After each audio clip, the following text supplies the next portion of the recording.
Ever since I was a kid, talagang pinangarap ko na maging pulis din someday. Nakita ko yung dedication and passion, tsaka yung kindness ng father ko na paano siya nagserbisyo sa bayan namin. Yun ang nag-motivate sa akin na someday, sana maging kagaya din sa kanya na nahihinga ng tulong.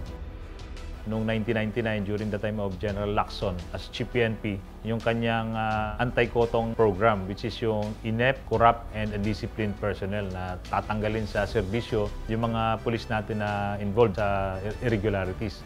So yung mga kotong na pulis natin, yun ang mga inuhuli natin. As a leader, dito natin nabuo yung integrity, competence, and discipline na gusto nating mangyari bilang leader. Lahat ng projects natin is through the initiative ng Cagayan PPO and support ng ating advisory councils. Clean and Green, the CPPO Dream. Merong infrastructure, yung discipline inside the camp, outside naman yung tree planting. Kasi nasa strategic focus natin yung disaster preparedness, yung pagtanim ng mga bamboo propagules para makabawas sa pagbaha. Kasi talagang bahain yung stretch ng Cagayan River. After that, kinonstruct natin yung communal restroom, which is for male and female na air-conditioned. Ito naman para mabigyan ng magandang working environment ng ating kapulisan inside the Police Provincial Office. Pinaganda din natin yung multipurpose hall ng Cagayan Police Provincial Office. Nung ginawa natin to, nakuha natin yung trust and confidence ng mga tao natin.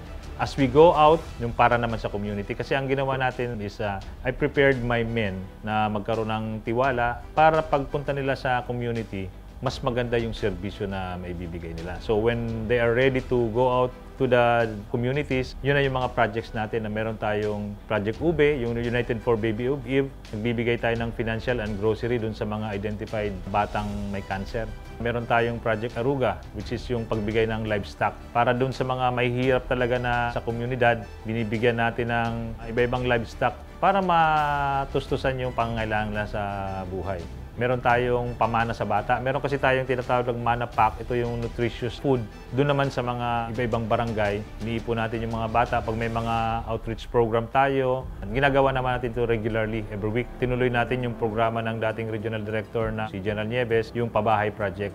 So, ina-identify ng community kung sino yung pinakamahirap doon sa barangay o sino yung wala talagang bahay. Yun ang tinatayo na sa tulong ng ating kapulisan. Ito po ang pulis ang nagko-construct ng bahay. Naging popular na siya dun sa community, marami na rin yung gustong tumulong. So sa Cagayan alone, nakagawa tayo ng almost 50 na pabahay at hanggang ngayon ay tuloy-tuloy naman na ginagawa kasi appreciated na rin siya even yung mga local government officials natin.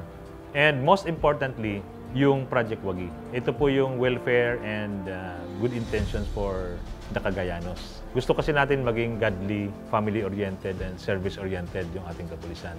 Yung intention talaga natin ng project na yun is mapabuti natin yung ating pulis. Mapabuti, maging mabait, magalang, makadiyos yung ating pulis.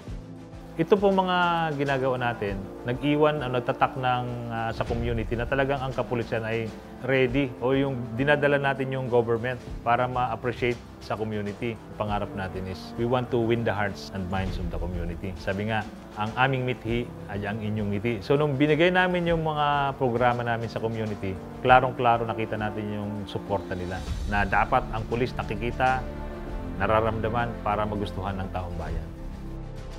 Most of the time talagang tayo mga uniform personnel, maraming times na wala ka sa birthday ng anak mo, wala ka sa graduation ng anak mo, wala ka sa anniversary nyo ng misis mo because pwede tayo ma-deploy everywhere. So not all the time ay talagang kasama mo everyday yung pamilya. Yung mga sacrifices na talagang tanggap ng isang uniformed officer.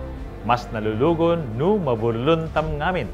Nasaysayaat, no agkay-kaysay tayo amin. It is always better when we are together. Diyos ti Agina, Diyos mabalos, mabuhay ang lahing Pilipino. Police Colonel Renel R. Sabaldica,